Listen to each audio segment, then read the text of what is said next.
Армысыздар, эфирде сөзіңіз аузыңызда бағдарламасы және оның жүргізушісі Жолдас Мирханова. Бүгін біздің студиямыздың қос қонағы бар, таныс болыңыздар.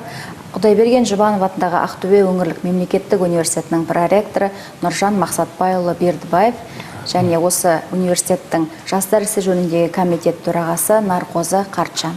Сәлеметсіздер ме? Біз студия қонақтарымен бірге бүгін жастардың тәрбиесі жөніндегі осы университетте жастармен қандай жұмыс жүргізілуде сол жөнінде әңгімелейтін боламыз. Алдымен сөз кезегі Нұржан Мақсатбайұлы өзіңізде.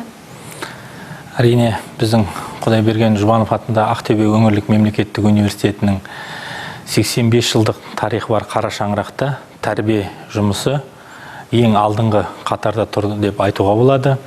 Осындай қара шаңырақта ең бірінші біздің университетіміздің 5 бағыттан тұратын тәрбие тұжырымдамасына тоқталып кетуге рұқсат етіңіздер. Бұл жерде тәрбие тұжырымдамасының 5 бағыты бұл студенттеріміздің болашақтағы адамгершілігі мол, рухани жағынан жетілген, өзіндік өмірлік позициясы бар студенттерді бағыттауға арналған. Ол бағыттар біріншіден ол рухани адамгершілік тәрбие, эстетикалық тәрбие, салауатты өмір салтын сақтау тәрбиесі, еңбекке баулу тәрбиесі, сонымен қатар құқықтық тәрбие. Осы 5 бағыт бойынша жалпы университетімізде тұжырымдамаға негізделген бағыттар жүзеге асырылады.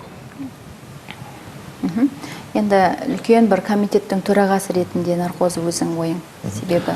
Нұржан Мақсатбай айтып өткен тұжырымдама сәйкес бізде студенттердің өзінің мамандығына сай, икеміне сай бізде әртүрлі бағытта 20-ға жуық студенттік үйірмелер мен клубтар өзінің жұмысын атқарып келеді. Мысалға айтатын болсақ, Ритор пікірсайшылар клубы, Заман біздікі, элиталар одағы деген сияқты.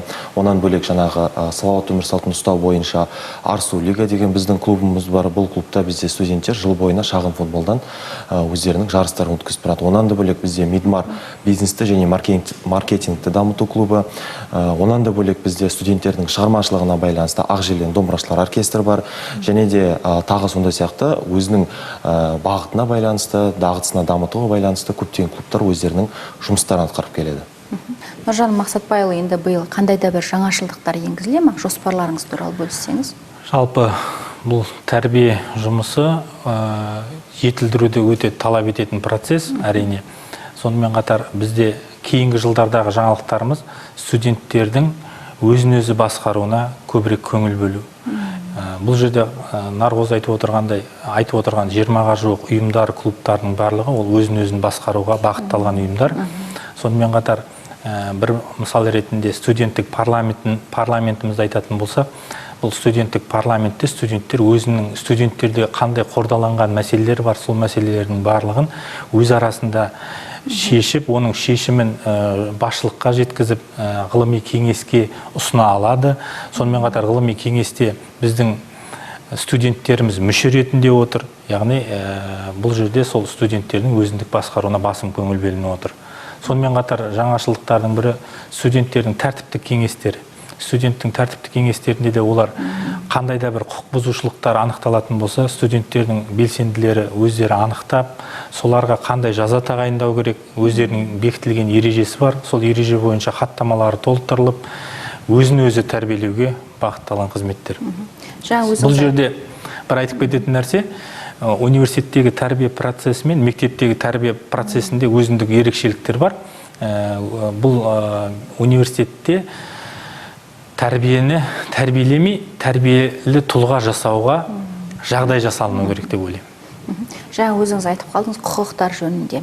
Қандай бұза ма құқықтарды студенттер? Әрине, ол көбінше әртүрлі себептерге байланысты жаңа ортаға келген жастар, әр үйдің еркесі дегендей ондай құқық бұзушылықтар орын алып тұрады, бірақ оның алдын алу мәселесінде бүкіл факультеттерде болсын, құрылымдарда болсын, үлкен кураторлық сағаттар, оның алдын алу жолдары әртүрлі құқық қорғау органдарымен кездесулер ұйымдастырылып тұрады.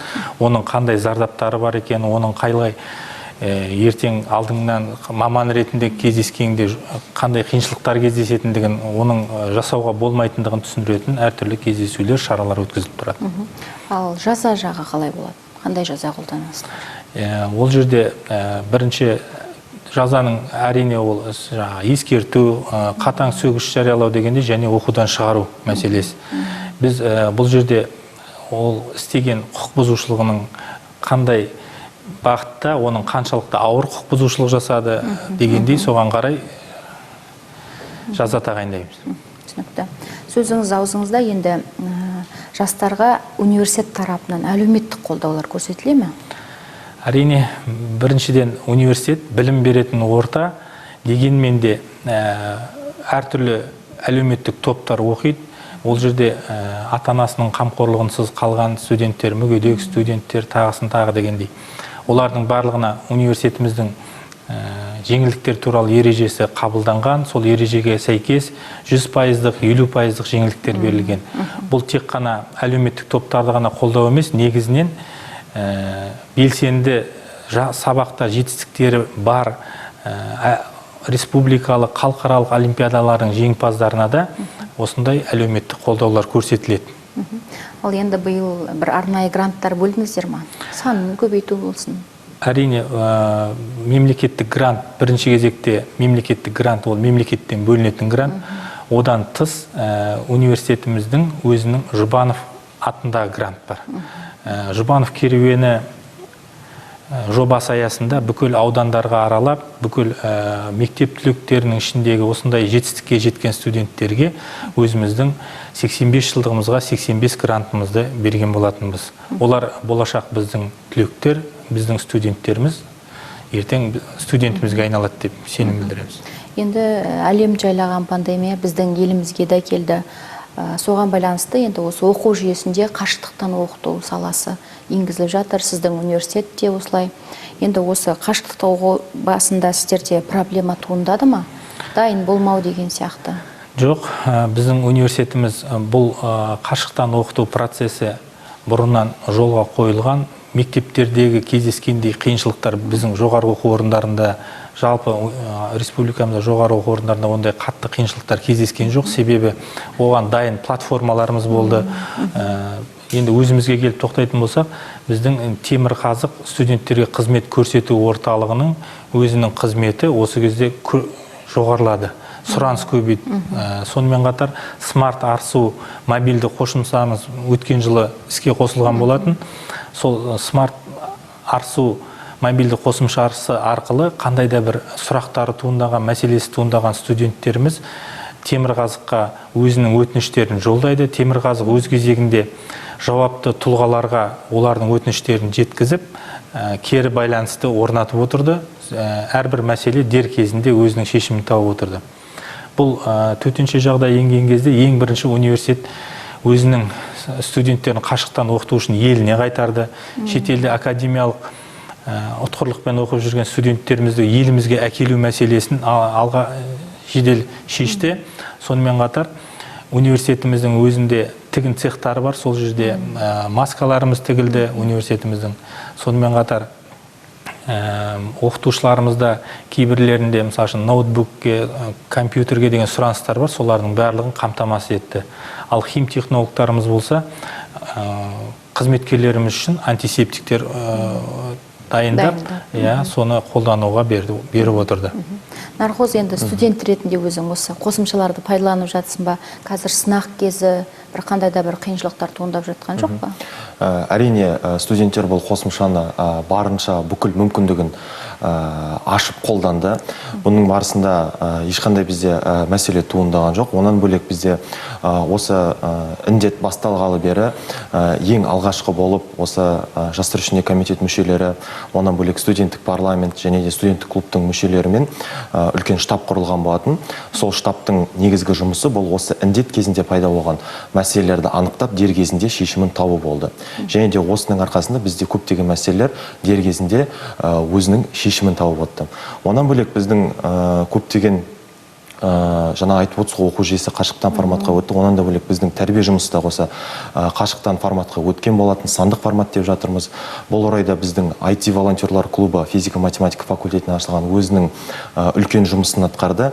Яғни керек онлайн білім порталдарын, пайдалы ресурстардың барлығын олар көрсетіп, түсіндірме жұмыстарын YouTube каналынан, YouTube желісінен каналды ашып, сол жерде видео түсіндірме арқылы өздерінің жұмыстарын жүргізген болатын. Онан бөлек бізде көптеген шаралар онлайн форматқа өткен болатын. Мысалға, жоғарыда айтқан Проактив академиясы өзінің Проактив тайм жобасында, мысалға, топ басшылармен, яғни старшылармен кездесіп, студенттердің арасындағы қандай да бір сұрақ болса, мәселе болса, сол жерде ашық диалогтық алаң құрып, олармен тікелей байланысты болып, сол мәселелердің алдын алып шешіп отырды. Онан да бөлек бізде көптеген студенттік клубтарымыз өзінің онлайн форматында жұмыстарын жүргізді. Және де